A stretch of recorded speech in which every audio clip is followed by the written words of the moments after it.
Niwaalike sasa mapadri wanaoshiriki misa hii kuungana na Baba Askofu kuwekea mikono. Tutaanza na mkono wangu wa kuume.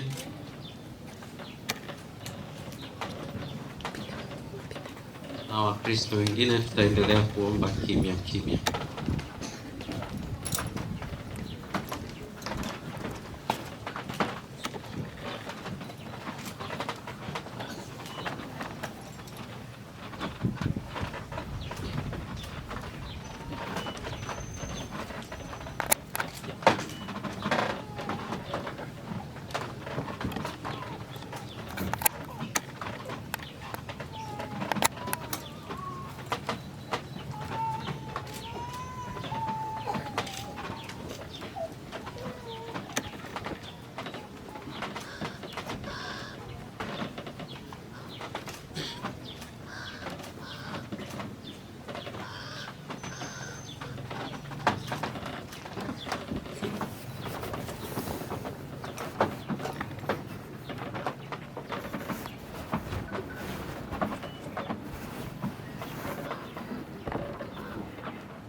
Uwe nasi Bwana, Baba mwema, Mungu mwenyezi wa milele.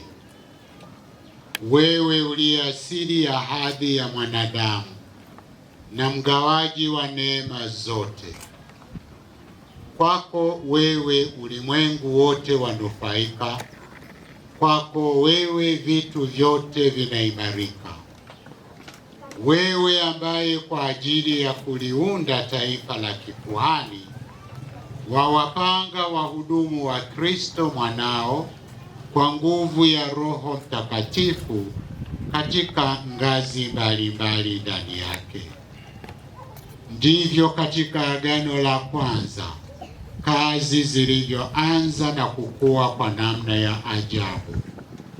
Na ulipowaweka Musa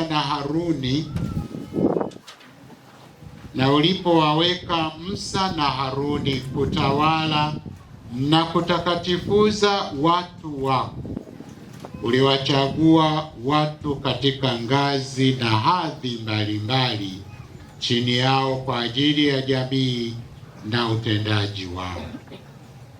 Ndivyo pia kule jangwani ulivyoeneza roho ya Musa kwa njia ya watu 70 wenye busara, wakawa wasaidizi wake miongoni mwa watu, hata ukaweza kutawala kwa urahisi zaidi kundi lako.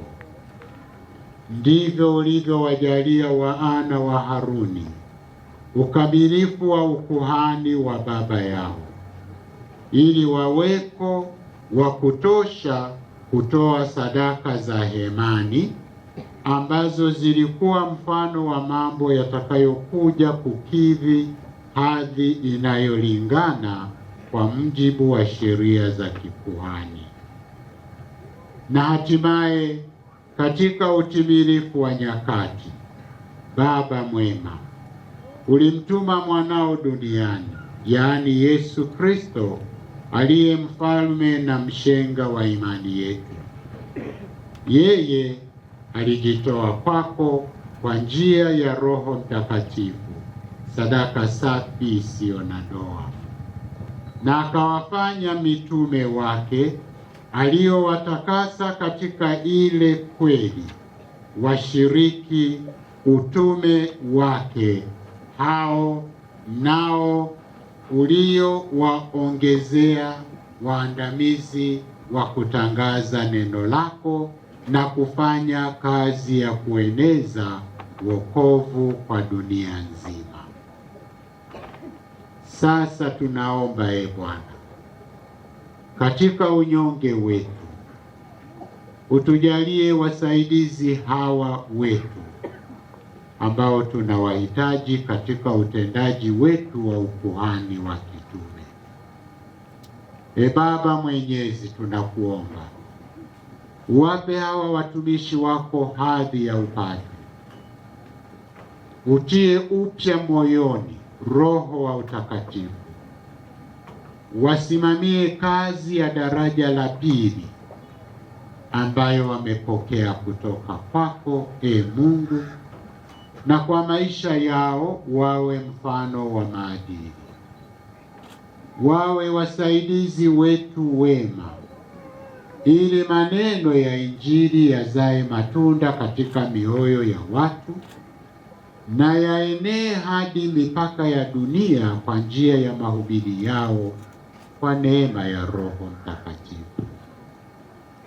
Pamoja nasi wawe wagawaji waaminifu wa mafumbo yako, kusudi taifa lako liumbwe upya kwa kuoshwa kwa kuzaliwa mara ya pili, na lilishwe altareni pako, na wenye dhambi wapatanishwe nawe, na wagonjwa wafarijike. Wawe daima na ushirika nasi Bwana, kwa kukusihi huruma yako kwa ajili ya watu waliokabidhiwa kwao na pia kwa dunia nzima. Na hivyo mataifa yote yapate kukusanywa katika Kristo na kuwa taifa lako lililo moja tu, na lifikie utimilifu wake katika ufalme wako. Tunaomba haya kwa njia ya Yesu Kristo mwanao, anayeishi na kutawala nawe katika umoja wa Roho Mtakatifu, Mungu milele na milele. Kwa sala hiyo tunao mapadri wapya.